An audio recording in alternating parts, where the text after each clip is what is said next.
말씀 앞에 섰습니다. 우리 안에 있는 근심, 걱정, 두려움 다 내려놓게 하시고, 오늘도 우리 갖고 있는 성교된 부정적인 선입관 다 내려놓게 하시고, 주님의 십자가 앞에 하얀 동아지처럼 하나님 주의 종을 통해서 말씀하시는 것, 그 말씀 듣고 하나님 그 말씀 붙잡고 승리하며 나아가길 원합니다. 오늘도 하나님 그 말씀 속에 간절함을 갖고 말씀을 받게 하여 주시옵소서. 예배를 방해하는 모든 악한 세력들은 예수 그리스도의 이름으로 묶임받고 떠나게 하시고, 주의 성령께서 온전히 우리의 마음을 하나님 붙들어 주시옵소서. 감사드리며 예수님의 이름으로 기도하옵나이다. 아멘. 오늘 본문의 말씀 의지해서 순종이 무엇입니까? 우리 두 번째 시간인데요, 순종이 무엇입니까? 라는 제목으로 하나님 말씀 전하기를 원합니다. 제가 종종 운전할 때 내비게이션을 늘 이제 습관적으로 내비게이션을 틀고 다닙니다. 근데 종종 제가 후회하는 것이 있습니다. 내가 익숙한 길을 내비게이션 했는데 오늘은 이 내비게이션 여자가 다른 길로 인도하는 거예요. 그래서 제가 그거 듣고 싶지 않아서, 아니 내가 늘 가던 길인데 왜 다른 길로, 엉뚱한 길로, 그 다음에 한 번도 가지 않는 이상한 길로 인도하지? 그래서 제가 제 고집을 부립니다. 내가 아는 길이니까 익숙한 길로 확 틀어서 가는데, 여러분 차길이 꽉 막혀 있습니다.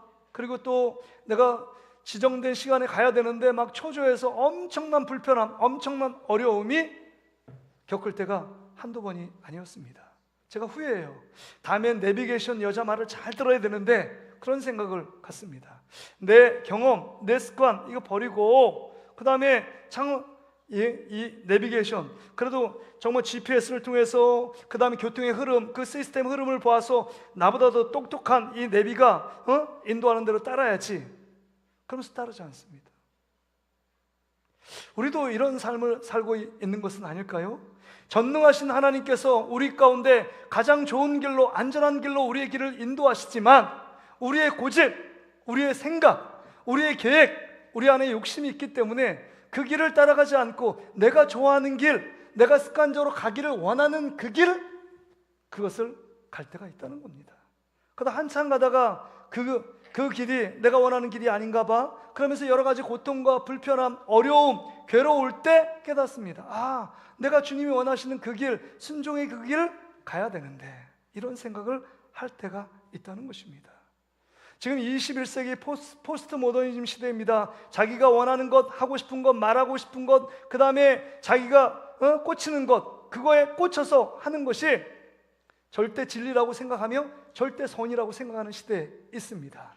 그러니까 순종, 복종한다는 건 너무 시대착오적인 발상이고, 그 다음에 고리타분하고, 그 다음에 이거는 우리를 불편하게 만들고, 될 수 있으면 순종 피하고 싶다, 이런 생각을 할 때가 많습니다. 순종하면 손해본다, 순종하면 나만 희생하는 것처럼 여겨지는 분들이 참 많습니다. 그래서 순종하기를 꺼려하고 순종하는 것을 좋아하지 않습니다. 여러분은 어떠십니까? 지난 시간 우리가 순종이 무엇인가에 대해 배웠는데, 순종하는 것은 여러분 어떤 순종에 대해서 말씀을 들었는데, 일주일 동안의 삶 속에 순종한 삶의 어떤 흔적들이 여러분 가운데 있느냐 하는 것입니다.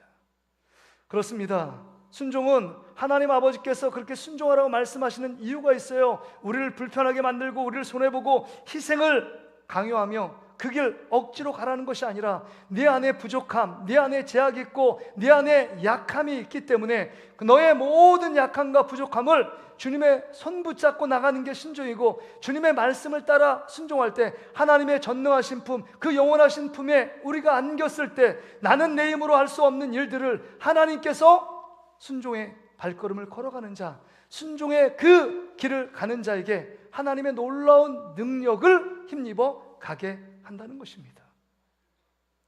지금까지 여러분들이 믿음 생활 해왔다, 그래도 은혜가 있었다 라는 흔적에 보면 여러분이 크고 작은 순종의 걸음이 있었던 것이고, 그리고 다람쥐 쳇바퀴 돌듯이 나는 왜 이렇게 변하지 않고 나는 이대로인가 라고 생각하는 것은 여전히 불순종의 길을 걸어갔던 증거들입니다.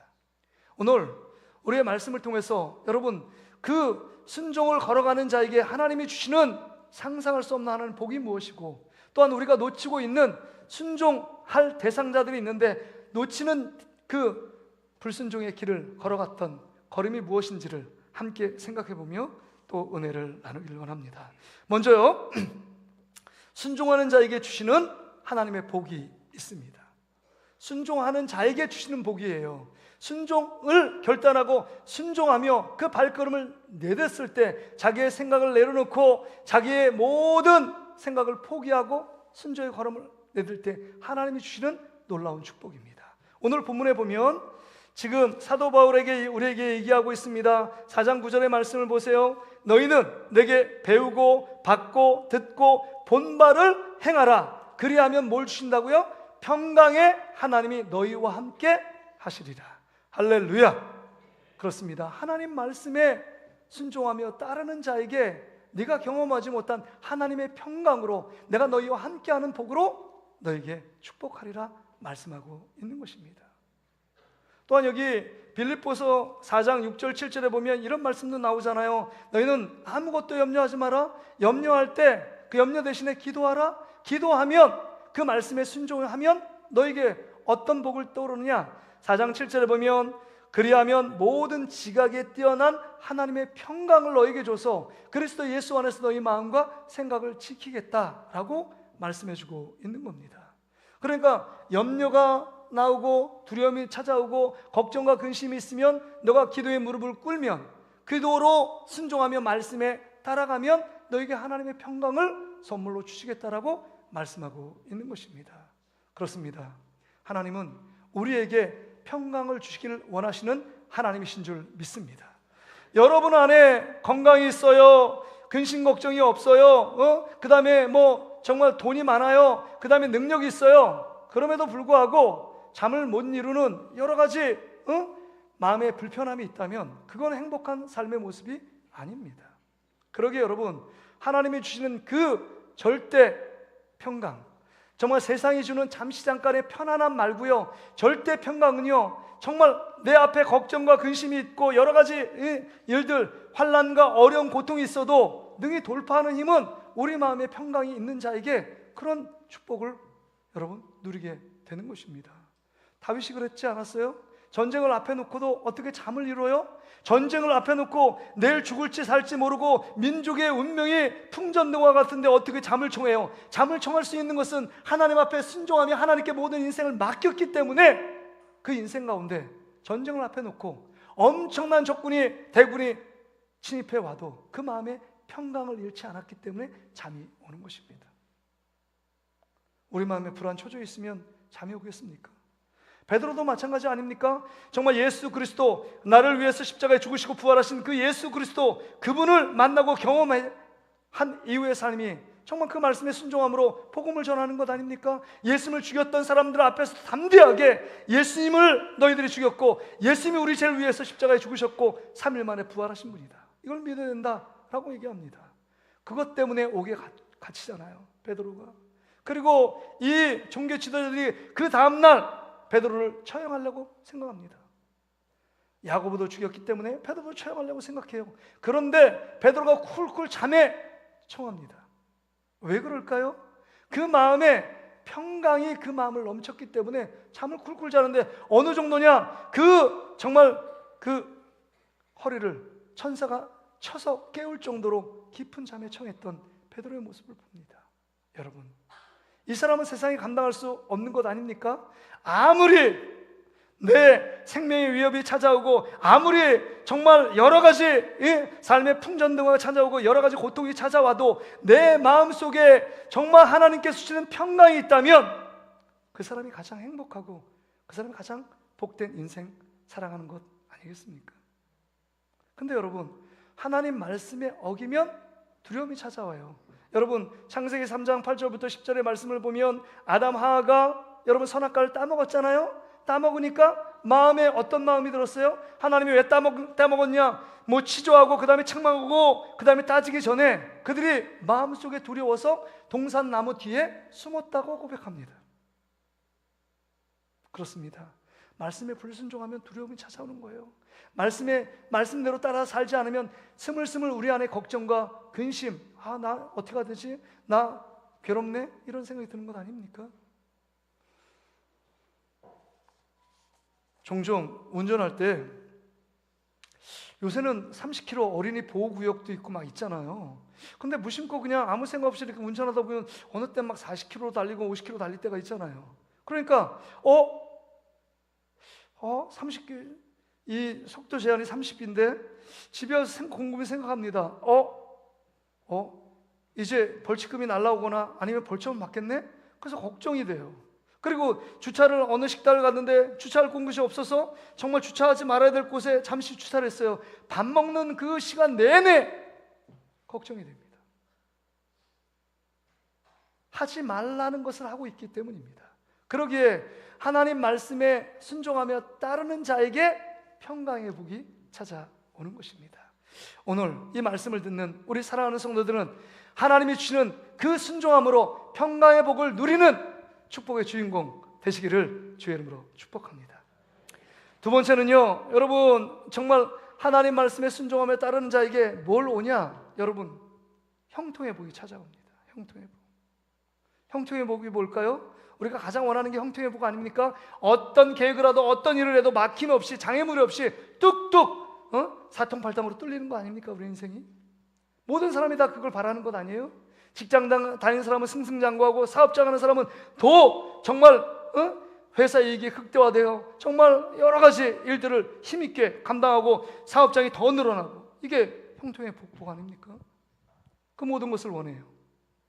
근데 여러분, 성경은 무엇을 형통이라고 말할까? 여러분, 여호수아를 보세요.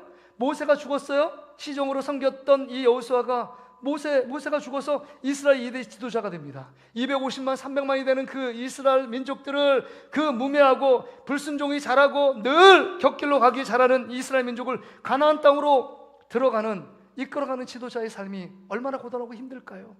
정말 모세도 제대로 못했다는데 내가 그 능력도 없고 힘도 없고 지혜도 없는 내가 이걸 감당할 수 있을까? 두려워 떨고 있는 것 아니에요? 그 여호수아 1장에 보면 그 내용 아닙니까? 정말 여호수아에게 필요한 건 이거예요. 여호수아, 모세에게 준 내가 리더십을 너에게 줄게. 걱정하지 마. 내가 힘을 주고 뿐만 아니라 앞으로 가나안 땅에 그 가나안 7부족 그 모든 부족을 몰아낼 수 있는 전투력과 그 다음에 전략과 모든 군대와 현대식 무기를 줄 테니까 너 걱정하지 마. 그냥 가. 이렇게 말하면 얼마나 좋을까요? 근데 용기가 나고 힘이 생길 것 아닙니까? 그렇게 말하지 않았다는 거예요. 여러분, 여호수아 1장 7절 8절의 말씀을 보세요. 같이 한번 읽어볼까요? 7절입니다. 시작. 하고 기 담대하여 나의 종 모세가 내게 명령한 그 율법을 다 지켜 행하고 우로나 좌로나 치우치지 말라. 그리하면 어디로 가든지 형통하리니. 지금 뭐라고 얘기합니까? 우로나 좌로를 치우치지 말고 하나님 말씀에 순종하면 네게 삶이 형통하겠다는 거예요. 전혀 다른 것 아닙니까? 네가 능력이 많고 스펙이 쌓이고 이 땅 가운데 돈이 많고 권력이 많아야 네가 형통한 삶을 살아가는 것이 아니라 하나님 말씀에 순종할 때 그리스도인들은, 하나님의 자녀는 형통할 수 있다고 말하는 것입니다.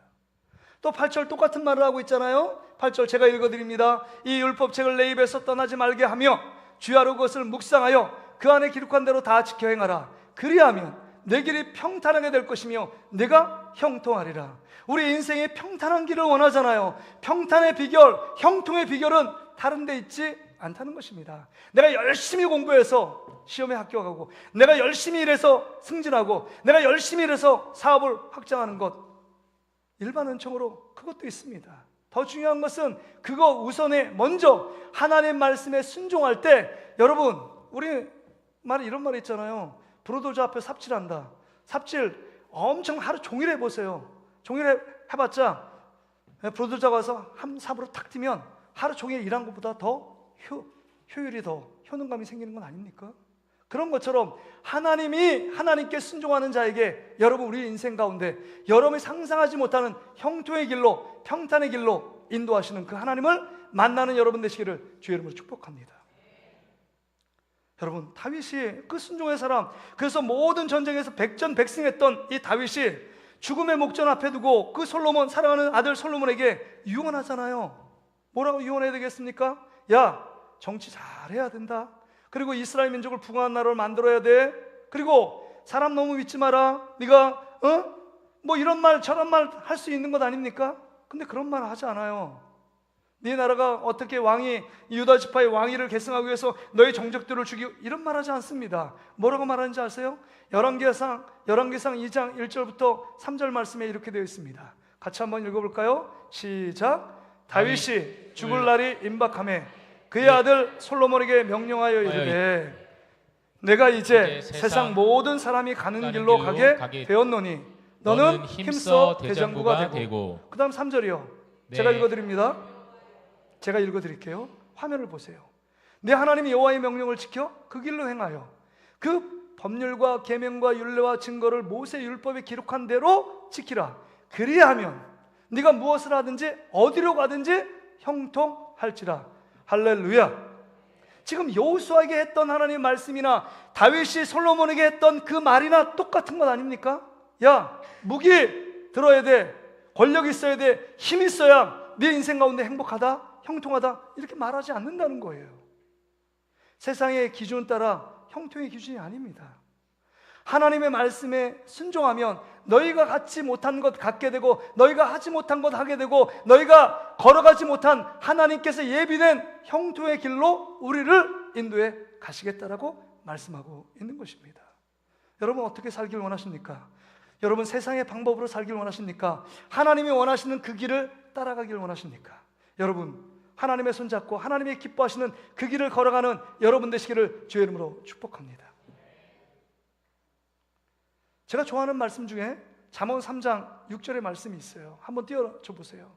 여러분 이 3장 6절, 이 솔로몬의 잠언을 통해서 이렇게 얘기하는 것 아닙니까? 그 인생 가운데 그 경험이 녹아드는 말로 인도하는 거예요. 너는 범사의 글을 인정하라. 그리하면 내 길을 지도하시리라. 여러분 내 길을 지도하신대요. 내비게이션도 종종 틀릴 때가 있어요. 아침에 일부 예배 어떤 집사님 오셔서 목사님 그 설교 듣다가 어제요 내비게이션 따라갔는데 정말 엄청난 다른 길로 인도해가지고 엄청 힘들었습니다. 뭐 이런 말씀 하시더라고요. 종종이요 내비게이션도 기계니까 완벽하지가 않아요. 그런데 내 길을 지도하신다는 뭐예요? 하나님이 우리의 손을 붙잡고 전능하신 하나님이 우리의 길에 모든 연약한 장애물 다 하시기에 내 길을 붙잡고 우리를 이끌어 가신다는 말하는 것입니다. 하나님의 손을 이끌고 가는데 우리 안에 부족함이 있겠습니까? 우리 안에 어려움이 있겠습니까? 우리 안에 장애물이 있겠습니까? 없다는 거예요. 주님 손 붙잡고 가는 것이 가장 안전하고 가장 최고의 행복의 길 아닙니까? 근데 그 전제 조건이 뭐예요? 그럴 때 먼저 너는 하나님을 인정하라는 거예요. 하나님을 인정한다, 하나님의 권위를 인정하는 게 뭐예요? 하나님의 말씀에 순종하고 그 말씀을 따라가는 것, 그것이 하나님을 인정하는 것입니다. 먼저 하나님을 순종함으로 인정하는 여러분 되시기를 주의 이름으로 축복합니다. 그럴 때 하나님께서 여러분의 손을, 작은 우리의 손을 붙들고 주님께서 이 지뢰밭 같은 도처의 어려움의 난간에서 우리를 지름길로, 가장 안전한 길로, 가장 완벽한 길로 우리를 인도해 가신다는 사실을 기억하는 여러분 되시기를 주의 이름으로 축복합니다. 또 여러분 하나님 말씀에 순종하며 따라가는 자에게 어떤 축복을 주느냐? 산상수훈에 보니까 예수님이 말합니다. 마태복음 7장에 이렇게 말합니다. 비유해서 우리 모든 사람은 집을 짓는 사람이다. 근데 두 종류의 집밖에 없다. 하나는 모래 위에 집을 짓는 사람이 있고 반석 위에, 반석은 큰 바위 아닙니까? 튼튼하게 기초를 세우는 사람이 있다. 두 종류예요. 세 종류도 없습니다. 두 종류밖에 없어요. 우리는 어떤 종류의 사람이냐 하는 것입니다. 근데 여러분 뭐 평안할 때, 그다음 햇빛 찡기고 아무런 문제가 없을 땐 내가 어떤 집에 있는지, 튼튼한 집인지 약한 집인지 모른다는 거예요. 근데 비가 나고 창수가 나고 폭풍이 불고 바람, 엄청난 태풍이 불어오면 모래 위에 지은 집은 흔적도 없이 사라지고, 반석 위에 세운 집은 엄청난 고난과 어려움이 있어도 든든히 서게 된다는 것입니다. 우리의 인생에 정말 성패, 그 성패, 우리의 집이 정말 반석 위에 지었는지 그 다음에 모래 위에 지었는지 그 근거가 뭐냐? 하나님 말씀에 순종하느냐 불순종하느냐 말씀입니다. 그래서 마태복음 7장 24절에 이렇게 말하는 것 아닙니까? 같이 한번 읽어봅시다. 시작. 그러므로 누구든지 나의 이 말을 듣고 행하는 자는 그 집을 반석 위에 지은 지혜로운 사람 같으리니. 이렇게 말하는 것 아닙니까? 하나님 말씀에 순종하는 자는 반석 위에 집을 지은 같다라고 말합니다. 우리의 인생이 왜 이렇게 작은 문제도 요동치고 흔들리는 이유가 뭘까요? 순종의 삶을 살아가고 있지 않기 때문입니다. 그런데 어떤 큰 문제 앞에서도 정말 든든히 그 모든 난관들을 든든히 의연하게 대처하며 살아가는 인생들을 보면 크고 작은 순종의 걸음을 걸어왔기 때문에 흔들리지 않고 요동치지 않고 흔들리지 않고 그 길을 갈 수 있는 것입니다. 바라기는 인생을 정말 반석 위에 세우는 순종함으로 나가는 여러분 되시기를 주의 이름으로 축복합니다. 그렇다면 여러분, 우리가 이렇게 하나님께서 우리에게 엄청나게 주시는 평강의 복, 형통의 복, 인생을 반석 위에 세우는 귀한 복을 허락하신다고 약속했는데 왜 그런 복을 누리지 못하는 이유가 무엇입니까? 그것은요, 여러분, 우리가 하나님께서 말씀하시는 그 순종의 대상자들을 순종하지 않고 그것을 가벼이 여기고 그 대상자를 무시하며 순종하지 않기 때문입니다. 그래서 제가 구체적으로 예를 드릴게요. 여러분, 우리가 어느 대상자들에게 순종할 때 우리가 평강, 그 다음에 정말 형통의 복, 그 반석 위에 세우는 복을 누릴 수 있느냐 하는 것입니다. 기본적으로 순종의 대상은 하나님과 하나님의 말씀, 뭐 성령님, 예수님, 그건 당연히 기본이죠. 성령님의 말씀에 순종하는 게 당연한, 하나님 말씀에 순종하는 건 당연한 것입니다. 그런데 우리가 이 땅 가운데 살아갈 때 순종해야 될 대상자가 5 종류가 있습니다.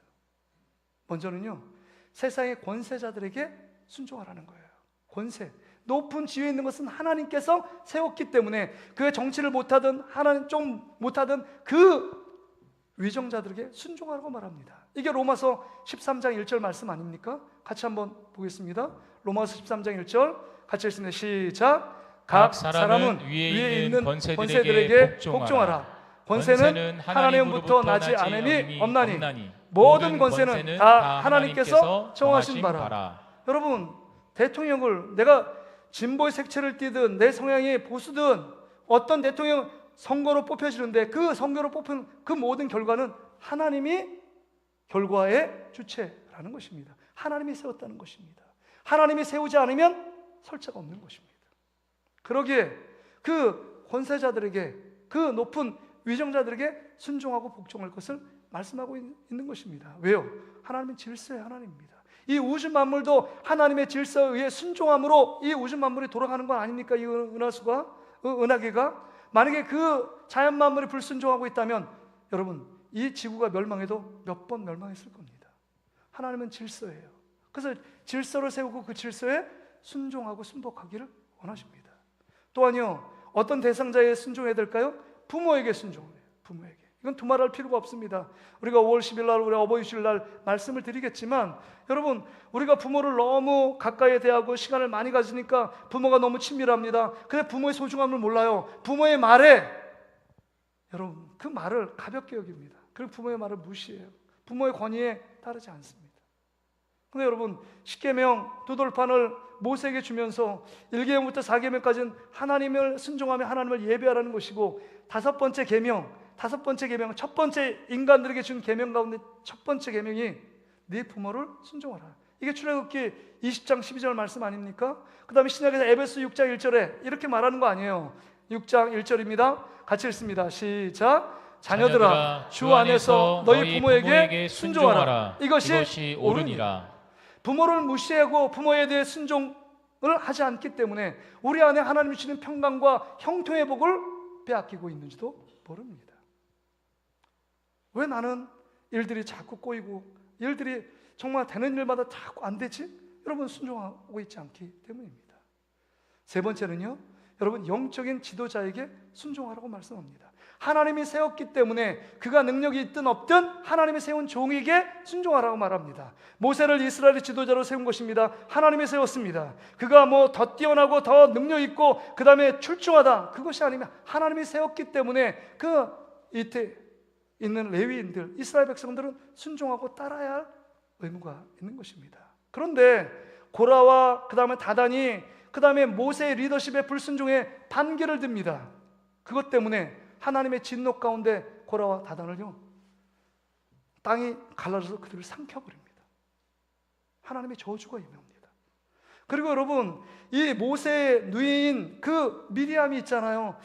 모세가 어떤 일을 결정했을 때 그거에 대해서 왜 그렇게 결정하냐고 비난하고 책망할 때 하나님께서 그것을 보시고 들으시고 자신에게 한 것처럼 그 미리암을 책망하는데요, 하나님이 그를 치심에 문둥병이 됩니다. 여러분 조심하셔야 돼요. 그래서 여러분, 어떤 사람을 세운 자에게 여러분이 말하는 말, 비난, 책망, 이거 조심해야 합니다. 저는 확신하는 게 있습니다. 우리 동신교회를 여러분이 뽑아가지고 담임 목사를 세웠다, 여러분을 통해서, 선거를 통해서 뽑혀졌지만 하나님이 저는 이 교회로 보내주셨다고 100%, 200%, 300% 믿는 사람이에요. 하나님이 저를 이곳에 세워주지 않으면 저는 여기 올 수도 없었습니다. 여기 제 아는 사람 한 명도 없잖아요.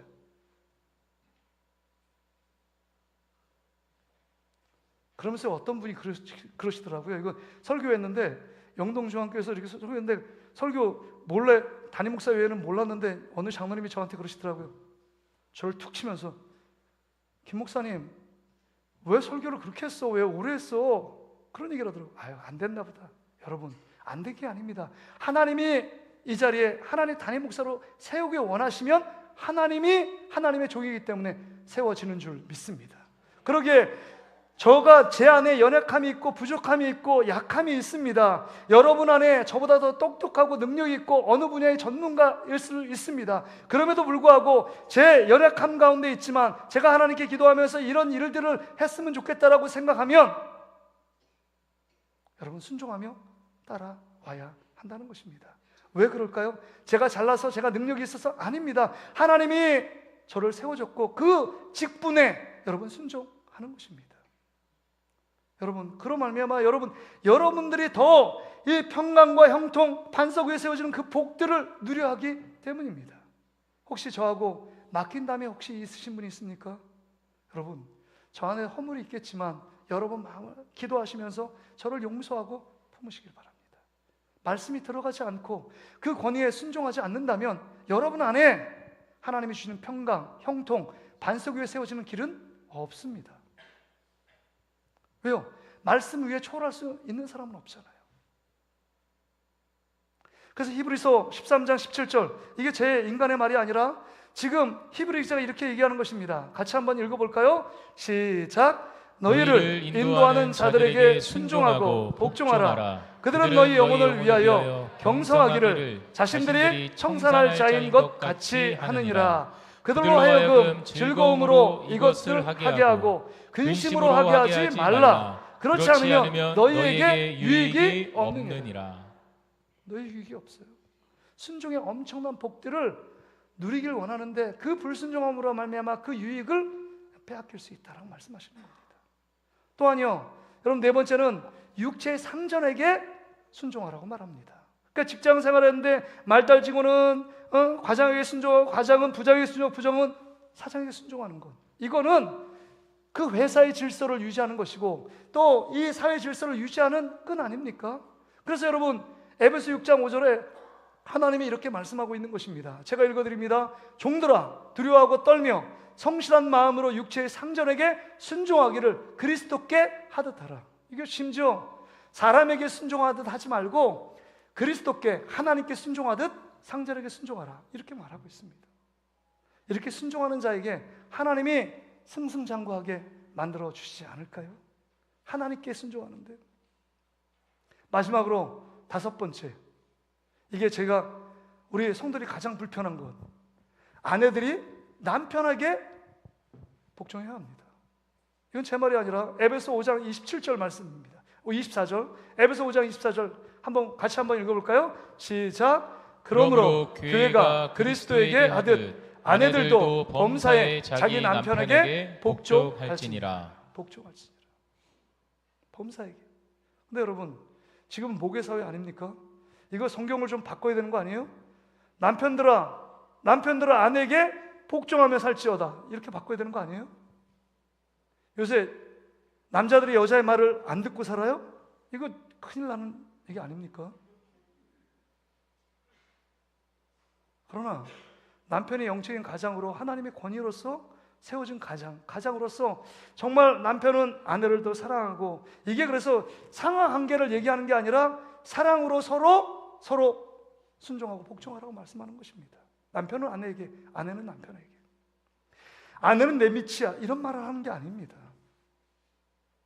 그러기에 여러분 이 5가지 순종의 대상을 곱씹어 보세요. 내가 정말 어떤 그 대상에게 불순종하며 그 대상에게 정말 소홀히 여기고 가볍게 여겨 내 생각대로 내 마음대로 살아갔나? 그것 때문에 하나님이 주시는 평강과 그 다음에 형통의 복, 반석 위에 세워지는 복을 놓치고 있지 않았는가를 생각해야 한다는 것입니다.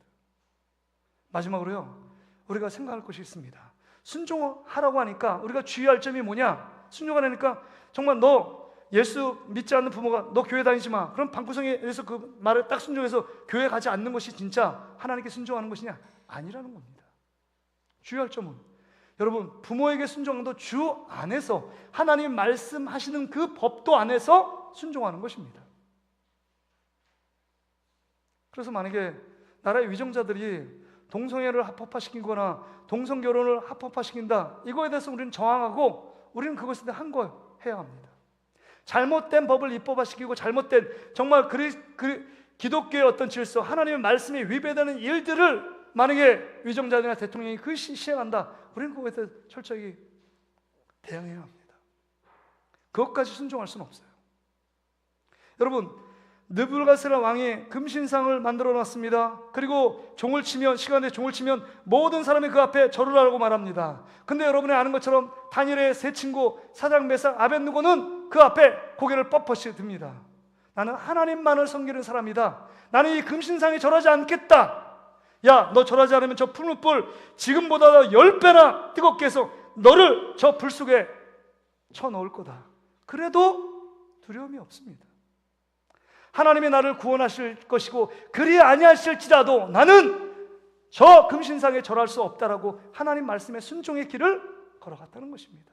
3명이 불 가운데 났지만 4명이 그 가운데 지켜서 머리털 하나 상하지 않았습니다. 그 한 명이 누굴까요? 현현하신, 구약의 현현하신 예수 그리스도 아닙니까? 예수님이 그 사드락 메삭 아벳느고의 삶을, 그 생명을 보호하고 지키고 계셨던 것입니다. 그렇습니다. 여러분, 주 안에서 우리는 순종하는 것입니다.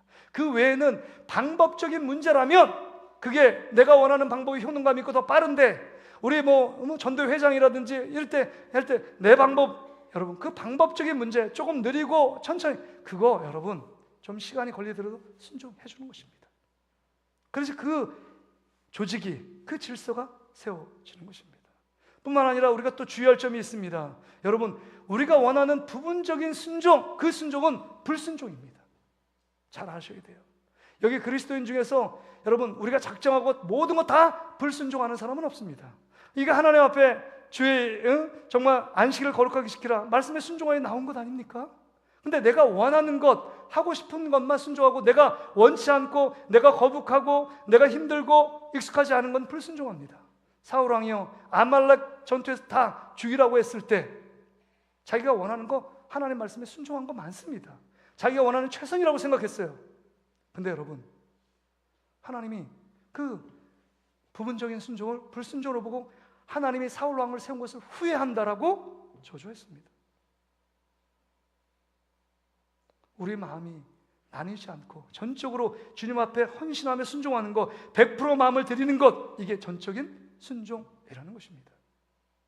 또한 우리가 주의할 것은요, 오늘 말씀을 듣고 내가 순종해야 되겠다, 작은 일부터. 근데 여러분, 다음으로 미루면 그때 순종의 마음이, 그 불타는 마음이 사라들어요. 그래서 즉시로 순종해야 합니다. 그러니까 예수님이 제자들에게 얘기할 때 즉시 순종하니라, 즉시라는 말이 나와요. 곧이라는 말이 나옵니다. 그런 여러분 하나님 말씀대로 즉시 순종할 때 그 안에 하나님의 놀라운 능력이 일어나게 된다는 것입니다. 오늘 이 말씀을 듣고 여러분 삶 가운데 내가 어떤 일에 허물어졌고 불순종했던 일들이 내 안에 깨달음이 있고 찔림이 있다면 즉시로 다시금 우리 마음을 돌이키고 순종하며 반응하는 여러분 되시기를 주의 이름으로 축복합니다.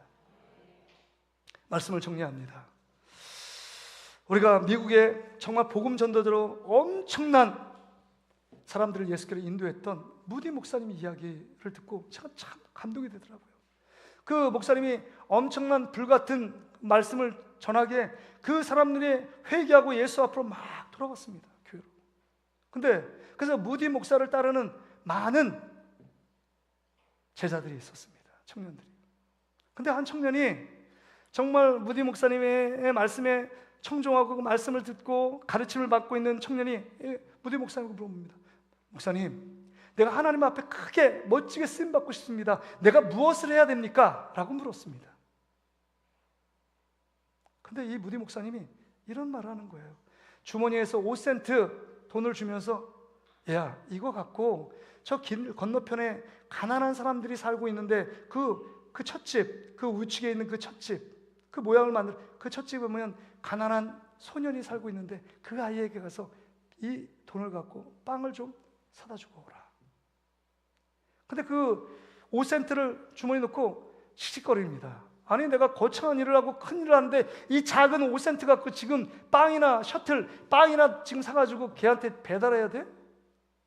이 마음이 불편했습니다.